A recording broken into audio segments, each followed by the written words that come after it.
Bienvenidos a un nuevo episodio de Doble Clic. Estamos hoy junto con Ezequiel Pérez. Ezequiel es docente, abogado y especialista en políticas públicas vinculado con juventudes y adolescencias. Ha trabajado con varios organismos nacionales e internacionales y ha compilado varios libros vinculados con adolescencia, juventudes, derechos, participación ciudadana, educación. Así que bienvenido, Eze. Muchas gracias, un gusto estar acá. Bueno, muchas gracias a vos. Para empezar, a mí me gustaría preguntarte, ¿cómo es que llegaste a interesarte por el estudio de las adolescencias y las juventudes? Mirá, yo soy docente inicial, como vos dijiste, venía trabajando mucho con las infancias y en eso de conocer un poco la normativa, los derechos y demás sobre las infancias, me fui dando cuenta que en lo que se llamaba esto, el niño, la Convención sobre los Derechos del Niño y demás, incluía a un grupo que son las adolescencias que no las escuchaba mucho y me empecé a dar cuenta que me parecía interesante analizar y ver de qué se trataba eso. ¿Y cómo definirías a las adolescencias? Digamos, que para empezar, ¿cómo se define la adolescencia y cómo pensás que son hoy las adolescencias en Argentina o en el momento en que empezaste a interesarte por ese estudio, ¿no? Eh, a ver, para mí las adolescencias son, primero es un triunfo, me parece que llamemos adolescencias con S y no la adolescencia como una entidad, una entelequia a la que hay que alcanzar. Creo que en eso hemos avanzado desde juventudes, desde infancias y adolescencias. Me parece que es un grupo social que hay que analizarlo en términos relacionales, en su contexto, situadamente, digamos, no hay una forma de ser adolescente, hay muchas. Eh, Sí me parece que hay que dejar de verlos como algo, como haraganes o muchas veces desde como una perspectiva más criminal, si se quiere, y buscar una mirada más positiva sobre las adolescencias. Creo que está muy negativizada la mirada sobre las adolescencias, pero no me parece que haya una forma de transitar las adolescencias o de ser adolescente. Creo que hay muchas. Eh, lo que sí me parece es que a veces el universo adulto anhela su momento adolescente. Le preguntás, yo tenía un montón de energía, pero después cuando habla de las adolescencias en términos sociales, están todo el tiempo con el celular, no quieren hacer nada, son vagos o vagas, y me parece que el desafío es poder ver en otra mirada sobre las adolescencias. Sí, es cierto que tal vez los adultos suelen hablar de la adolescencia desde esta mirada de en mi época, yo, ¿no? Siempre como desde una mirada crítica. Y ahí te pregunto, ¿cómo te parece que los adultos ven a los adolescentes? Digo, si puedes profundizar en eso. ¿Y cómo crees que los adolescentes se ven respecto de eso que dicen los adultos, no?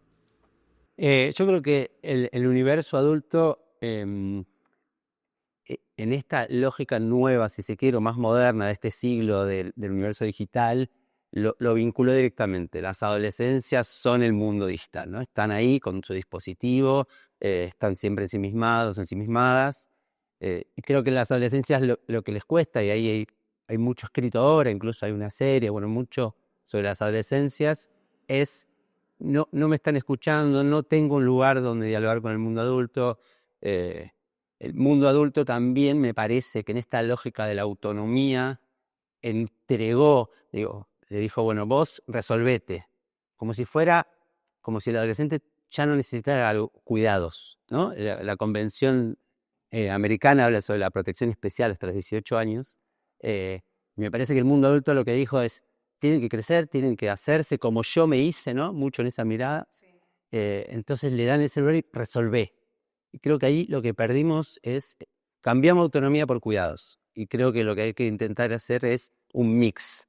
Me parece que el adolescente se siente un poco solo o sola, no sé si lo expresa, pero eso parece, por un montón de datos y cosas que uno conoce, eh, y me parece que está buscando que el adulto lo escuche.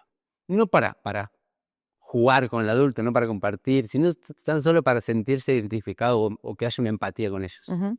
Y en esa búsqueda de un lugar de escucha, el rol del docente, vos desde tu experiencia, no solo con infancias, sino también con adolescencias y juventudes, que ahora vamos a ir también a esa etapa, ¿cómo lo ves? Digo, ¿cuál fue la experiencia que te dejó el aula y cómo ves ese vínculo entre el docente y en particular los adolescentes, ¿no? Me parece que, o sea, yo con mi experiencia en secundaria que tuve para jóvenes adultos, son procesos, ¿no? Todos son procesos. De un día para el otro la voz de las adolescencias no está. menos con un mundo adulto que siempre tiene una mirada estigmatizante sobre ellos y ellas, pero sí en términos de procesos, si se generan los espacios y el adolescente se hace escuchar, donde yo daba clase también había una radio, había actividades los fines de semana, Entonces es un abanico. Así como hay adolescencias, hay participaciones, hay una forma de participar. Entonces me parece que el mundo adulto y la política pública lo que tienen que intentar es generar una batería de propuestas, porque capaz que un pibe, una piba, no la he escuchado en 6 meses, pero había un viernes, tocaba una banda en el mismo secundario y no paraba de hablar en un espacio más informal. Y había otros que hablaban en el aula, había otros que no los escuchaba, pero una asamblea que se armaba por alguna temática, porque se había que resolver plata para un viaje o para lo que sea, sí aparecía esa voz. Eh, en mi experiencia me parece que lo que hay que intentar es no, no, no ser muy ansioso con la búsqueda de esas voces y construir y generar espacios y silencios para poder escuchar esas voces. Y en términos de políticas públicas, digo, ¿cómo te parece que ha sido el rol del Estado, por lo menos a lo largo de tu experiencia en el diseño de políticas públicas, en esta construcción de espacios y también en la escucha de lo que necesitan efectivamente los adolescentes? Ha habido mucho avance, digamos. En una época los programas para adolescentes casi no existían, digamos. Si se quiere, en la década del 90 en Argentina, pese a que la convención ya tenía jerarquía constitucional, no había muchas propuestas. Un poco en la ciudad de Buenos Aires sí es pionera en algún tipo de propuestas de participación adolescente, pero en la Argentina, sobre todo después del 2005, con la famosa ley 26061, que es la ley de protección integral, que un poco es la ley nacional de la convención, empezaron a construirse dispositivos de participación. Hace poco salió un documento que fui parte de autor también de UNICEF, que se llama Ser Protagonistas, y ahí hay un relevamiento de distintas iniciativas de participación y cómo fue cambiando también, para mí, profundizándose o complejizándose, mejorando si se quiere, porque en un primer momento la participación era más, si se quiere, más aparente, más simbólica, más, ¿qué te gustaría? Bueno, hacer esto, bueno, hacemos esto. Y después se fueron mejorando, transformándose. Por ejemplo, el Consejo Consultivo que se creó en la Secretaría Nacional de Niñez, Adolescencia y Familia era un espacio interesante donde los pibes de todo el país tenían voz. Después hubo un consejo asesor al Ministerio de Salud también, pero que vos participabas mediante tu organización. Hay también redes a nivel Mercosur, está la Red Surca, está el Parlamento Juvenil de Mercosur. Han mejorado, si se quiere, se han ampliado los universos de participación adolescente. Sí, yo creo que hay que seguir empujando para que sean como más decisorios. Claro. Para que no sea solo opinar sobre esto, sino que puedan tomar un tipo de decisión sobre alguna política o puedan discutirse con ellos. Digamos. Hay una famosa escalera de participación de un autor que se llama Hart, que a veces nos quedamos en la mitad de la escalera, ¿no? Como escuchando, y a veces hasta es contraproducente. Digamos, hay experiencias. Claro, porque tal vez el adolescente siente que pudo dar su punto de vista, pero que eso no fue tomado. Exacto, ¿no? y lo retira más. Para la próxima vez que le invites va a costar más. Entonces, para mí, como el desafío es construyamos esas herramientas, esos espacios, pero después démosles cauce, porque si no, se genera el efecto adverso. Creo que hemos mejorado mucho en ese aspecto. Para mí falta aún. Y en tu experiencia de haber participado, entiendo, de dispositivos de participación ciudadana por parte de los adolescentes, ¿tuviste oportunidad de escuchar alguna vez qué opinión tienen los adolescentes respecto de la escuela secundaria? Sí, bueno, hay de todo. Para mí, lo que pasa, para mí el dato más preocupante, si se quiere, de todo lo que puedan decir la escuela secundaria, que se aburren, que la lógica de la escuela es la misma que hace 100 años, bueno, muchas cosas, que lo que más les divierte es el recreo. Bueno, creo que lo más importante ahí de esas voces es, están buscando apoyo, no es solo reconstruir, que creo que hay un desafío ahí o reconstruir o deconstruir la escuela secundaria en un montón de aspectos. Me parece que lo que hay que construir son sistemas de apoyos, como sea, digamos, donde yo estaba había un programa de tutores. Entonces, los mismos docentes teníamos 3, 4, 5 adolescentes a cargo. ¿Qué es eso? No es una tarea tan meteórica, digamos, tan compleja. Era, si no vino 4 días, hablarle, si no estaba bien en alguna materia, hablarle, juntarse cada tanto, hablar, ¿cómo venís con esto, con lo otro?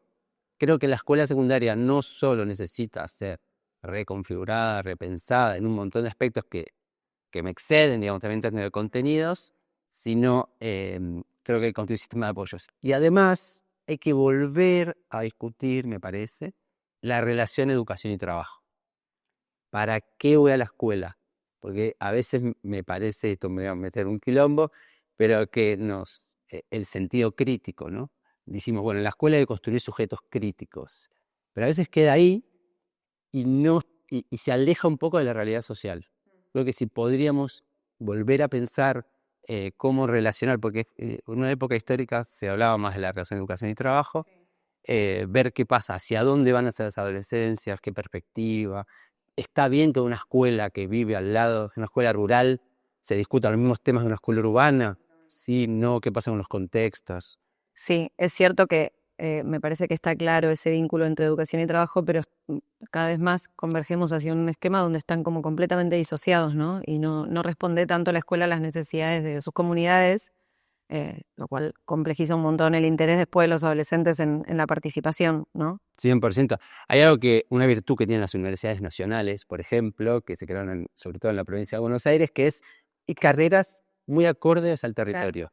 Y eso es una virtud, digamos. Vos tenés en Pilar un complejo industrial. Bueno, también estaría bien construir carreras vinculadas a esos complejos. Tenés en otras zonas otras realidades, en el interior de la provincia de Buenos Aires, otras realidades. ¿Por qué va a estudiar la misma carrera que en Marcelo de Alvear? Me parece que eso hay que ver, un poquito más esto que dice Paulo Freire, ¿no? Que la cabeza piensa donde los pies pisan, un poco más emplazar la educación sería para mí el desafío. Absolutamente. Y respecto a estos dispositivos de apoyo que vos mencionabas, que yo creo, estoy totalmente de acuerdo que son súper necesarios en la escuela también para que, mejorar un poco el sentido de pertenencia, ¿no? Con cada comunidad. Nosotros venimos trabajando mucho desde Potencial en esta idea de que cada vez hay más problemas asociados a la salud mental y que en la adolescencia esto se expresa de múltiples maneras. En principio te pregunto, en tu experiencia, ¿cuáles son esos padecimientos tal vez de la época que quizás no son los mismos que hace un tiempo? Digo, el adolescente adolece por estructura, pero ¿de qué te parece que adolecen hoy? Y cómo te parece que hoy la escuela está dando respuesta a eso y también el Estado, ¿no? Ahí, yo cuando trabajé en el Estado, hicimos una investigación al respecto, ¿no? Porque se hablaba mucho en la pospandemia de la afección, si se quiere, en términos de salud mental. Y entonces le preguntamos a muchos pibes y pibas, incluso de todo el país, de qué hablaban, ¿no? Cuando hablaban de esas, oh, yo tengo problemas de salud mental. Uno, ¿de qué estás hablando? Y a veces había un diagnóstico vinculado a ataques de pánico o lo que sea, y a veces tenía mucho que ver con la falta de perspectiva. O sea, hay algo ahí de construir este derecho al futuro. Que tiene que ver también con lo que decías del trabajo, ¿no? Exacto, ¿qué perspectiva tengo? ¿Cómo planifico proyectos de vida? Digamos, hay algunas experiencias en algunas escuelas de esto de los últimos 2, 3 años empezar a pensar la perspectiva, porque hay derechos que, por ejemplo, esto que se habla ahora, que está un poco más en boga, el derecho al futuro, ¿no? ¿Cómo se ejercita ese derecho en el presente? ¿Cómo se empieza a planificar hacia dónde voy? ¿Por qué estoy yendo a la escuela? ¿Hacia dónde quiero ir? Me parece que muchas veces, o por lo menos lo que veíamos en ese estudio, muchas veces esta depresión que se generaba, esta angustia, estaba vinculada a la falta de perspectivas por un montón de razones, digamos. La pandemia, eso por supuesto que lo puso sobre la mesa, pero después de la pandemia, justo leí un informe que decía, el pico fue en mayo de 2021, pero ese pico se mantuvo. Entonces, ¿qué estamos haciendo frente a eso? Bueno, también se estaba pensando en generar dispositivos de escucha en las facultades, en los clubes de barrio, dispositivos de escucha de otra manera. Porque me acuerdo que un investigador del tema decía, no hay manera que llegue a ver la cantidad de psicólogos y psicólogas para la cantidad de pibes y pibas que están, digamos, transitando eso. Entonces, ¿cómo construimos dispositivos distintos? Claro. ¿Cómo somos creativos en ese aspecto? Sí, además también en eso pienso, obviamente, gajes del oficio, pero a veces no siempre es la psicología lo que un pibe necesita, ¿no? O sea, por supuesto que sí, que es un recurso súper necesario, pero a veces, digo, se necesita por ahí más el fortalecimiento de instituciones como la escuela, que muchas veces es donde emerge el problema, ¿no? Sí, pensar, pero esta idea del proyecto de vida que quedó un poco en boga, pero para mí no se termina de profundizar qué es el proyecto de vida. A veces es escuchar, construir, generar redes. Capaz que un pibe está ahí buscando una profesión y a 3 cuadras está Claro. Hay un espacio que se llama Centro de Formación Profesional, que del municipio que yo trabajo hay uno específico para adolescentes, que es muy interesante porque el adolescente puede profesionalizarse y como que es una disputa también de sentido. Esto que siempre están vistos como vago, como, bueno, terminar el secundario, dale, que tiene que terminarlo. No, yo quiero formarme, quiero tener una profesión, quiero crecer, quiero tener un trabajo. Me parece que ahí, porque también hay una disputa en la agenda pública, es en términos de salud mental, ¿no?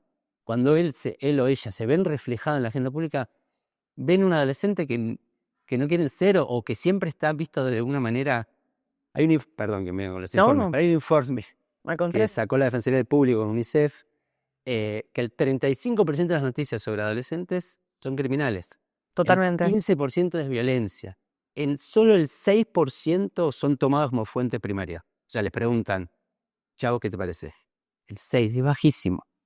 Bueno, vos mencionabas hace un ratito, creo que te referías a la serie Adolescencia, que yo te quería preguntar especialmente por esa serie, que a mí me impactó mucho cómo fue un fenómeno que generó tantas repercusiones, sobre todo me parece en padres o madres de adolescentes o de futuros adolescentes. ¿La viste? Sí, la vi. ¿Cuál es tu visión? ¿Por qué te parece que como que penetró tanto en la sociedad, ¿no? Esa serie? ¿Qué fue lo que mostraba? Quizás un poco tiene que ver con esto de mostrar al adolescente criminal, pero a la vez un adolescente con una mirada muy inocente, ¿no? Digo, ¿cómo lo viste vos? Para mí hay una necesidad de discutir las adolescencias que no la estamos afrontando, o sí se afrontan, me parece, en algunos municipios, en algunas localidades, pero algo más desconectado, si se quiere. Es una muestra de debilidad en algún punto que nos pongamos a discutir las adolescencias con una serie que se produjo a 12.000 kilómetros de acá. Absolutamente. Pero también es una oportunidad, ¿no? Ahí digamos, bueno, está sobre la mesa, aprovechémosla, discutámosla. A mí me parece que la serie es muy buena, trabaja sutilmente una batería de temas que suceden. Para mí se atolondra, no soy crítico de cine ni mucho menos, pero se atolondra en la temática educativa. Creo que fuerza una mirada autoritaria de la escuela que no es 100% así, que hay muchas complejidades en la escuela, pero no todo el tiempo es así como para mí. Me acuerdo del momento que pasa en la escuela que está todo mal, todo está tan mal, digamos. Pero sí me parece que trabaja muy bien la mayor cantidad de temas. Creo que el eje central está vinculado a lo digital y a esto que hablábamos antes, ¿no? La soledad, el cuidado, la autonomía. Me parece que la frase central es: creí que cuando estaba en la habitación estaba bien, ¿no? Con la puerta cerrada. Y como esa soledad vinculada al mundo digital, cuando en realidad también hay una charla TED muy buena sobre cuando entras al mundo digital, estás entrando en un universo enorme y estás solo ahí. Sí. Y el adulto, o no soy adulto porque también me involucro, digo, yo a veces con mi hijo le digo, Tomás, no, resolvelo vos, que vos sabés, como creyendo que le estoy diciendo bien, dale, vos tenés que tener. Y a veces es acompañar eso, es tampoco tanto, ¿no? También es un sujeto de cuidado. Bueno, ¿qué está jugando? ¿Cómo? Porque a veces hay una autora que habla mucho de esto de, ojo con decir somos analfabetos digitales, porque ahí te pones en otro lado y ahí también hay muchos problemas. El grooming también tiene que ver con que el pibe no encuentra respuestas en su casa, las busca en otro lado. Entonces hay que acompañar todos esos procesos. Me parece que adolescencia, en la serie, no me acuerdo cómo se llama, Adolescencia. Es muy buena en eso, nos pone algo sobre la mesa. Ahora el desafío es discutir eso. Sí, y ahí digo, te doy mi opinión también de probablemente lo que me produjo a mí, ¿no? Esa sensación de no es que hay algo que hacer bien o algo que hacer mal, ¿no? Como la serie me parece que instala un poco eso, sino que nada, es como una gran pregunta, un gran enigma para todos, cómo acompañamos. Me parece interesante esto que vos decís de no declararnos analfabetos digitales, porque de alguna manera tampoco muchas veces esto del adolescente está, no sé, en su habitación haciendo lo que esté haciendo en internet, y el adulto no se involucra por desinterés también, ¿no? Es como, bueno, está entretenido, está en la suya, está en su mundo. Bueno, quizás hay que entrar un poco más, ¿no? Sí, hay una comparativa para mí compleja, descontextualizada, que es, cuando yo iba a jugar a la pelota a la calle, me dejaban y se iban. Totalmente. Y ahí involucra otras cantidades de cosas, digamos. El mundo, el universo digital es como que estuviera jugando al fútbol en la calle y haya 8.000 personas dando vueltas por ahí y yo no te hubiera dejado solo ahí. Totalmente. Me parece que hay que poner el ojo en eso, sobre todo esas analogías históricas. Sí, totalmente. Me voy a ir hacia esta otra etapa que vos mencionas, la juventud. En principio te quiero preguntar cuál es la diferencia entre la adolescencia y la juventud. A ver, para mí ahí hay fronteras muy porosas. Si se quiere, es algo que discutía mucho con mi pareja, el sistema de protección de derechos, que es todo un conjunto de instituciones y leyes y normas, resguarda hasta los 18 años, incluso la convención y demás. Creo que lo que nos falta mucho es como esa frontera porosa, que mucho hablamos con Pablo Omaro, que lo nombro porque hemos discutido mucho el tema. Entre los 18 y los 19 pasa algo que es todo ese sistema de protección se cae. Entonces, me parece que lo que pasa con las juventudes es que son, para mí, para la política, no dijera para la política pública, para la política, son un centro nodal de la sociedad, digamos. Hay que apuntar a las juventudes. De hecho, en los gobiernos actuales mucho apuntan a las juventudes. El tema es que, como se dice mucho, son muy, muy habladas y poco escuchadas, ¿no? Creo que el desafío con la juventud es lo que cambia ahí, más en Argentina, es que empezamos a discutir otras cosas. Empezamos a discutir el trabajo, la vivienda, el rol social de las juventudes. También a veces a las juventudes se dice, bueno, esta frase de Allende, ¿no? Que dice ser joven y ser no revolucionario es una contradicción incluso biológica. Bueno, es complejo, no necesariamente ser joven es ser revolucionario. Por eso también hablamos de juventudes y no de juventud. A mí me parece que con las juventudes lo que hay es falta también, la misma queja, si se quiere, de políticas públicas concretas, de temáticas. Digamos, ¿qué hace hoy un joven? ¿De qué trabaja? ¿Qué perspectiva? Porque con las adolescencias queremos construir esa perspectiva en el presente y hacia el futuro, pero con las juventudes tienen 20 años y ¿dónde pueden ir a Sí, es trabajar? cierto que es el umbral entre la protección y la desprotección, es un día de cumpleaños, digamos. O sea, pasan de los 17 a los 18 y quedan como completamente por fuera de ese sistema que tal vez los protegió durante mucho tiempo. Y la obligatoriedad educativa, digamos. Hace poco UNESCO dijo, che, ojo con las carreras universitarias que son larguísimas. Claro. Entonces, ¿cómo el Estado, para mí el Estado, la sociedad, la comunidad, construye? No sé, se estaba diciendo que todas las carreras de 5 o 6 años tendrían que tener un título intermedio de una tecnicatura. Entonces, el pibe y la piba que llega, por lo menos tiene algo. Entonces, para mí, ahí con la juventud es lo que hay es, ¿qué política pública tenés para la vivienda?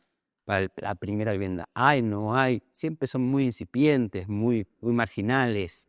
El primer empleo, que es un temón. Primer empleo, ¿a dónde va? Bueno, a Rappi, a Pedidos Ya, además. ¿Qué pasa con ese tipo de trabajos? Me parece que ¿qué pasa con la ciencia, la industria? Hay un montón de debates para mí que a las juventudes no se las termina de convocar. Y no termina de ver una propuesta y vos digas, bueno, acá sí me meto. Fuiste parte de la compilación y publicación junto con Pablo Bomaro, a quien mencionabas antes, de varios libros vinculados con adolescencias y juventudes, con muchos autores y coautores que estudian e investigan sobre esos temas. ¿Qué buscabas transmitir o qué buscas transmitir cuando haces esas investigaciones, esas publicaciones? Mira, cuando arranqué con Pablo, hablábamos mucho de que las adolescencias estaban muy solapadas, si se quiere, porque las infancias habían avanzado en términos de normativa y las juventudes solapaban las adolescencias. Entonces dijimos, che, vamos a darle lugar a este tema. Y lo que nos dimos cuenta es que hay mucho escrito y mucha experiencia sobre adolescencias a nivel federal, pero no se junta. Capaz que había, no sé, encontramos en Salta una experiencia maravillosa con adolescentes, parecida a la que encontramos en Santa Cruz, pero nuestro desafío era juntar eso y poder contarlo. O sea, la primera idea era que sea una caja de resonancia, es decir, no es que no hay nada sobre adolescencias en Argentina. Por eso el título es Las adolescencias en Argentina, un desafío necesario. Lo que hay que es disputar esa agenda pública. Y para disputarla tenemos que juntar lo que hay y darle fuerza. Entonces, de hecho hicimos 3 libros y el prólogo, el primero lo escribe el secretario nacional de Niñez, el segundo lo escribe la defensora nacional y después el tercero lo prologan de UNICEF. Entonces, buscando que las entidades también le den volumen, le den jerarquía a esas publicaciones. Y con Juventudes nos pasa un poco lo mismo. Hay mucho escrito, hay muchas propuestas muy, muy interesantes, pero que a veces no llegan a darle la fuerza. No sé, tenemos artículos de Tierra del Fuego con experiencia con jóvenes buenísimas, artículos también, como decía antes, de Salta, de Entre Ríos. Está bueno porque te da una perspectiva federal. Claro. Investigadores jóvenes, también artistas, gente de la cultura y demás. Y nos fue muy fácil convocar para escribir, porque hay ahí, no creo que haya una vacancia, pero sí hay una necesidad de construir redes. Incluso cuando pasa algo piola, que cuando presentamos el libro, generalmente en la Feria del Libro, se encuentran autores, se encuentran escuchando y se arman ahí unas mini redes que un poco es el objetivo. Vos ahí mencionabas la perspectiva federal, que yo creo que es central porque era un poco lo que decías antes. No recuerdo cómo era la frase, pero era donde pisás... La cabeza piensa. La cabeza piensa, ahí va. Digo, es clave la perspectiva federal. Trabajaste con muchos organismos internacionales también. ¿Cómo pensás que se piensa la adolescencia respecto de adolescencias de otros lugares del mundo? Digo, ¿sufren lo mismo? ¿Cómo es la adolescencia si tuviste oportunidad de pensarlo, cómo es la adolescencia en Argentina respecto de otros países o de otros lugares del mundo? Mira, cuando tuve que hacer este documento, hice con UNICEF, porque la verdad que espectacular fue cómo se elabora ahí con UNICEF, sobre instancia de participación. Hicimos un relevamiento a nivel América Latina y hay muchas semejanzas en un montón de cuestiones, digamos. Hay consejos consultivos o espacios participativos muy piolas en Ecuador, en Brasil, bueno, en Perú también. Pero depende mucho, ahí hay una debilidad, si se quiere, depende mucho de la voluntad de un gobierno, digamos. Ahí me parece todavía una infraestructura no tan sólida que pueda sostenerse más allá de la perspectiva o de la línea política de quien gobierna.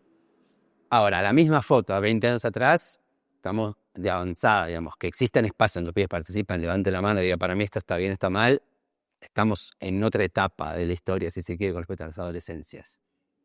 Y con respecto a juventudes, creo que hay algo parecido, hay mucho avance. Me acuerdo que cuando trabajé en ONU, una preocupación real era esto de las juventudes están en muchos espacios, pero deciden poco en esos espacios.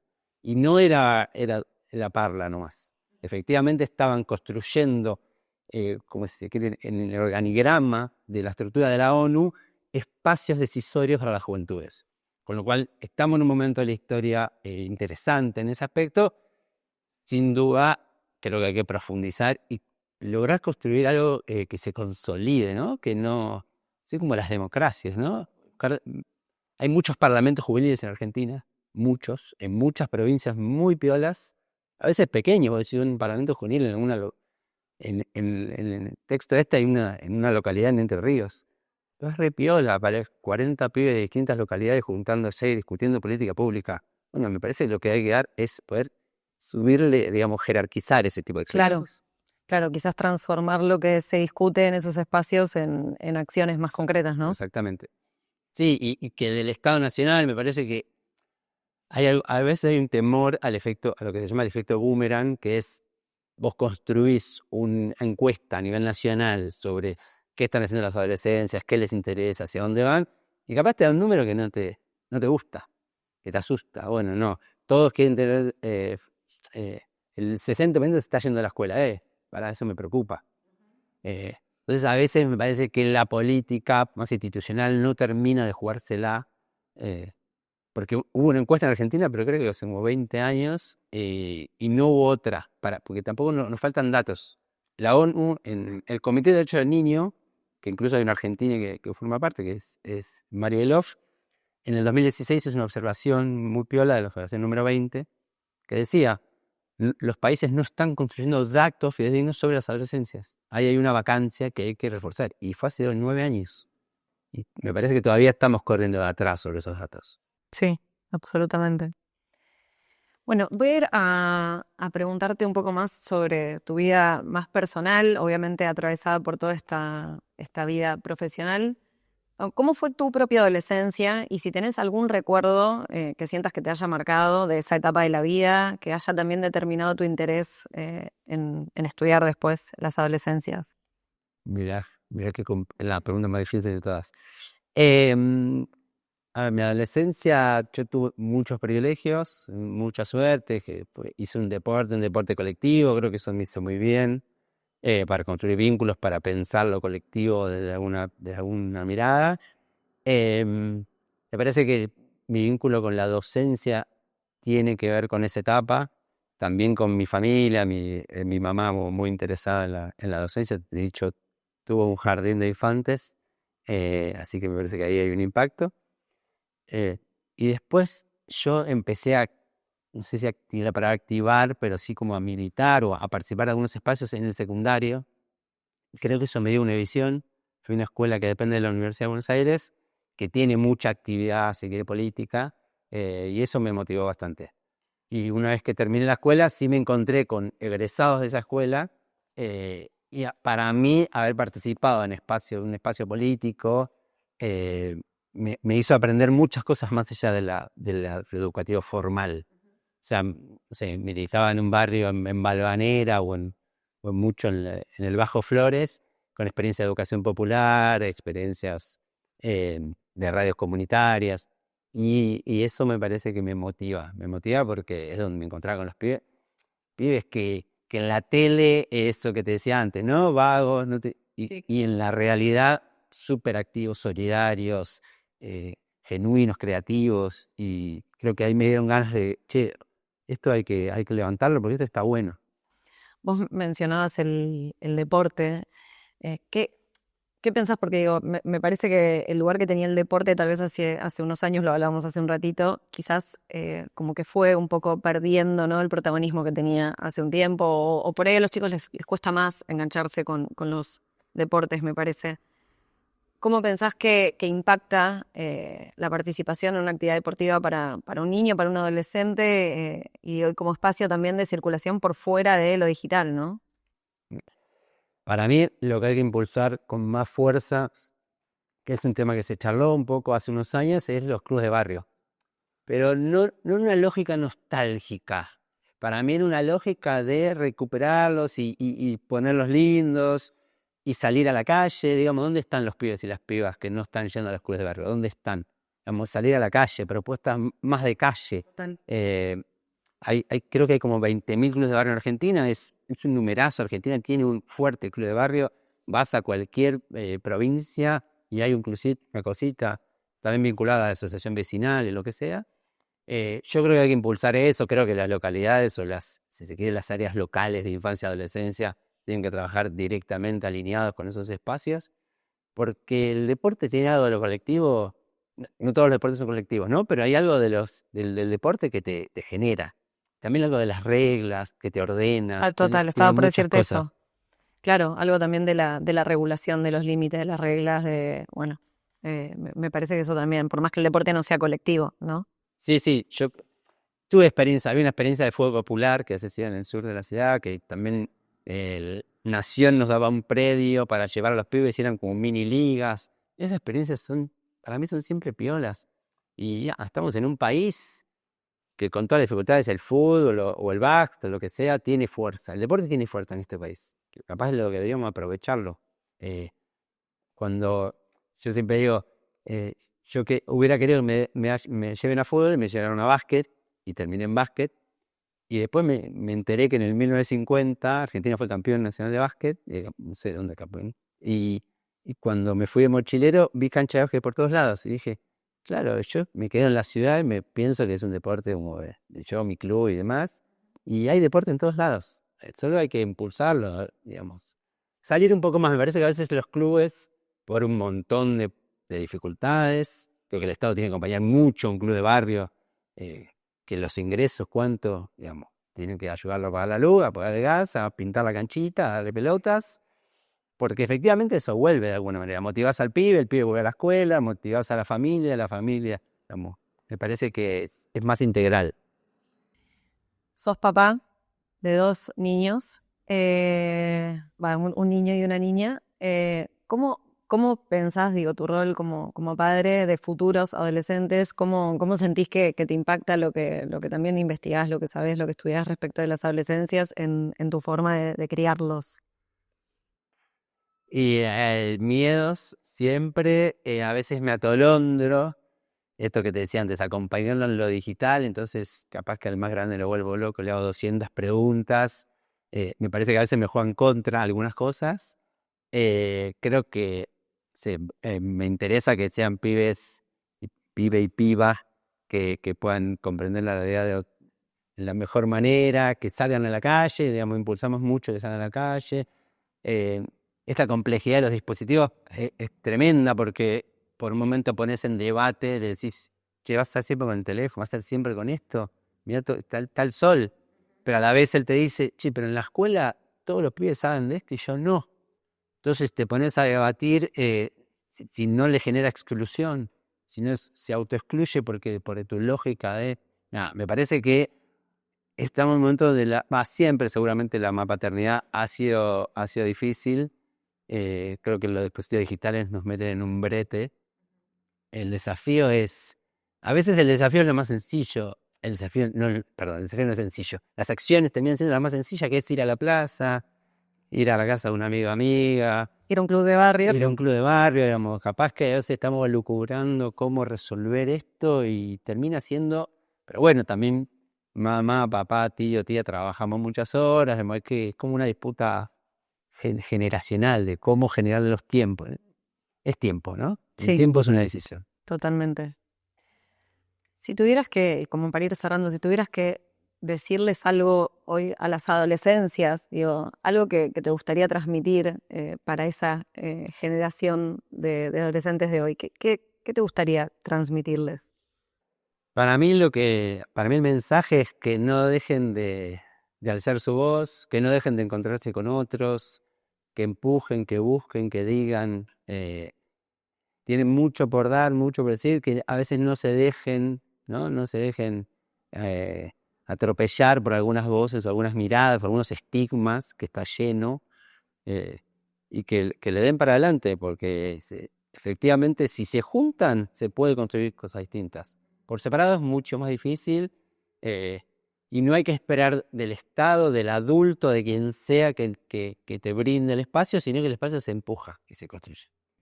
Muchas gracias, Gracias a vos. por haber estado. Nos estaremos viendo en otro episodio de Doble Clic. Gracias.